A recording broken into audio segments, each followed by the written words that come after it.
Okay, good morning. Today I would like to summarize the training I conducted for the Climate Smart project. So I am Dana Zook. I am an area livestock specialist for the state of Oklahoma for Oklahoma Cooperative Extension, and I cover Northwest Oklahoma. In that in that job, I help educators, county extension educators, which are also considered county extension agents in other states, just two different terms.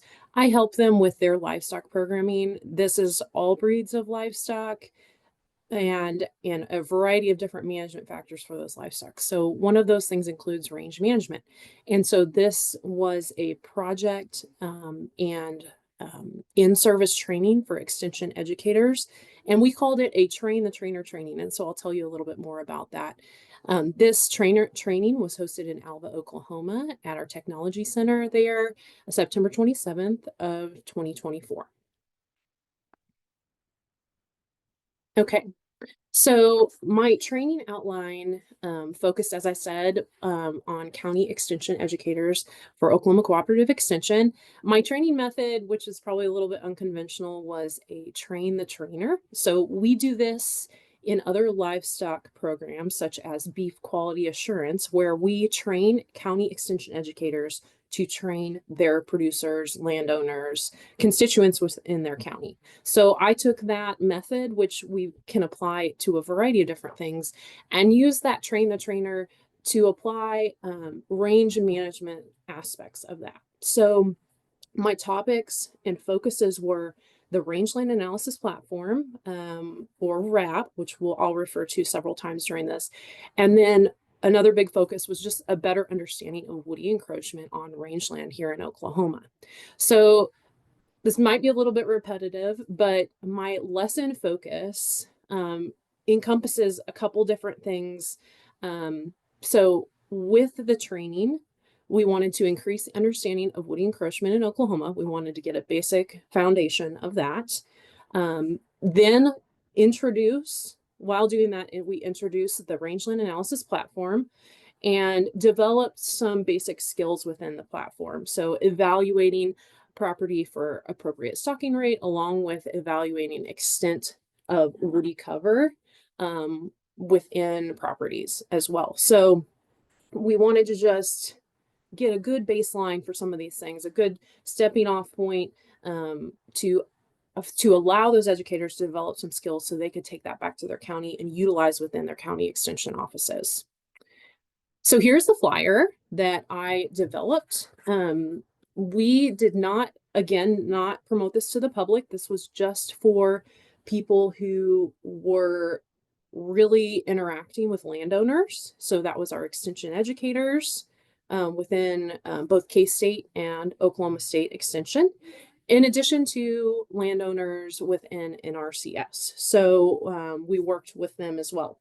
So we hosted it at a centrally located technology center in Alva, Oklahoma. As you see, the Northwest Technology Center.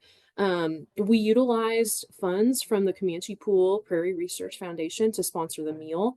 The Comanche Pool Resource Foundation is an educational group trying to promote range management, improvement of range throughout Southwest Kansas and Northwest Oklahoma. And so it was an obvious partner to work with for this in-service training. And so Dr. Katie Blanc was representing that group with us there. So we advertise this within our systems to attract extension educators to just build a baseline of education within that. So here are the components. This might be a little repetitive, but there's several different things we wanted to address. So again, we wanted to build a baseline understanding of woody encroachment in Northwest Oklahoma, and we wanted to improve skills in RAP. So what we did was we trained educators on the basics of the platform, looking at stocking rate and understanding woody cover. We wanted to also, while we had them there, kind of broaden their knowledge with the local resources available to landowners. And then we also hosted a mini range tour to showcase the impacts of fire on native range. So tell you a little bit more about that here in a minute. So as far as our classroom work, I worked with Dr. Laura Goodman, to provide some training, since she has an excellent knowledge of the rangeland analysis platform. So she did an introduction to the RAP, looked at the biomass evaluation tool, cheatgrass application, and we utilized an activity. She did a tutorial to help educators understand how to evaluate the cover of a certain landscape. And so we had an exercise, and that exercise will be provided in the material section. This exercise I developed this exercise to allow educators to look at the change in woody cover in the county that they serve. So a zip file was provided. Dr. Laura Goodman created this map. And so we provided a zip file to the educators before coming. They brought their laptops to be able to work on the RAP tool.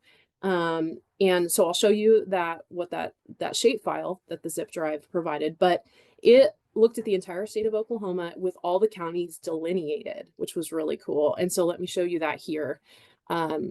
This is just a screenshot of the RAP cover exercise, and with the state of Oklahoma and all the counties delineated. So the educators were able to click on the county and look at how the cover has changed in the last couple decades. Okay, so increase in woody cover, decrease in perennial ground cover, that sort of thing. And so they were able to look at that within the county they serve. So it was able to kind of give them a good representation of a land that they should kind of have an understanding of, and really be able to evaluate how that landscape has changed over the years. So the second part of our classroom work I conducted. So I gave them a tutorial about evaluating stocking rates utilizing the Production Explorer within RAP, and I created an exercise that had educators utilize a piece of property, whether it's where they lived or where their parents lived, or a piece of property that they own, to evaluate stocking rate with that. So I thought, again, give them a better understanding of a piece of property that they are familiar with, and look at the stocking rate depending on what type of animals they have. And the exercise, again, will be provided in the materials, but it was really a good tool to be able to do that. We had some internet issues, and so I was ready with a PowerPoint that walked them through that and kind of illustrated that. And we will have some further training with that, just due to that internet problem. And we'll talk about that a little later. Here's just an example of a screenshot of the RAP tool where I delineated a property in Northwest Oklahoma that we looked at stocking rate, and the change in woody cover over time, which wasn't much, but the stocking rate, would change according to rainfall and that sort of thing. So it was a good example of that. So in addition to classroom work, like I said, we linked educators to resources that were available to both them and landowners. Dr. Katie Blunk, as I said, was there to represent the Comanche Pool Prairie Resource Foundation. They do education on native grass management, and so that link is there. Very cool group to work with. She is also a private landowner in that part of our state, and she's a member of one of the Woods County Prescribed Burn Associations. Diana Neiswanger is a representative from the Woods County NRCS, and so she was there to talk about some of the programs and kind of give us a background on landowner resources through that. And then Tanner Swank is represented quail and pheasants and quail forever, and is the representative for the Great Plains Grassland Initiative, the GPGI, that we have several different locations of those within the state of Oklahoma. And he's also a very active member of one of the Woods County Prescribed Burn Associations. So we had some really good interaction with people who are doing this range management, doing prescribed burning, really managing woody encroachment in Northwest Oklahoma. So it was really great. We finalized the day with a what we called a mini field tour. So we went out west of Alva, really close to where we were at, and looked at two different pieces of property. One of them was recently did a prescribed burn the past summer, and the other one burned in the Anderson Creek wildfire in 2016. So we were able to compare those Tanner was very instrumental in talking about both of these properties and getting us a tour of that. We talked about the properties and the challenges to burning, and we also took this advantage to have the educators look at native plants in these properties, the difference between that with the recent prescribed burning, the differences of those, and then also we talked about how these species are adapted to wildfire or adapted to prescribed burning and wildfire in the history of that plant. So really excellent opportunity to do that. As you can see in this picture, we all had a plant that we had to talk about, and Laura Goodman was really great in helping us talk through that. So we had 11 ag extension educators. They're not all in this next picture I'll show you, but and our OSU ag program leader for the state of Oklahoma was there. And so the counties in yellow were represented there. So we had a good group there, a decent sized group, but also enough that we weren't too big. Had some good interaction with our people that we invited to come, our resource specialists. And so that was great. And then here's just a picture of us in one of the properties that was burned in the wildfire, but also just shows like all the happy faces that we had after at the final part of our tour. But it was just a great day to learn more about the tools that we have available to us. Some tips to wrap up for people doing RAP trainings or doing them with producers or doing them with kids. We thought after doing the training that would be helpful in the future to have RAP helpers. And so these are people that would be proficient with the RAP tool to help attendees who are new to the technology. So whether your computer has some issues, we had someone with an Apple computer that was a little bit different to deal with the RAP tool. But also people, it's hard to click around and know exactly how to do things. And so we thought we would pair one or two people with each, put one person with one or two people that are attending, and that would really help facilitate the training. I would encourage you to evaluate and test that RAP technology for your internet strength. That's probably not the right term, but make sure that several people can use the RAP tool at one time. Under an internet provider. We had a little bit of difficulty with that, and it limited our use of to be able to like practice with the tool. And so keep that in mind. Lean into your local resources. So I was surprised at how willing NRCS was, how willing they were to help us.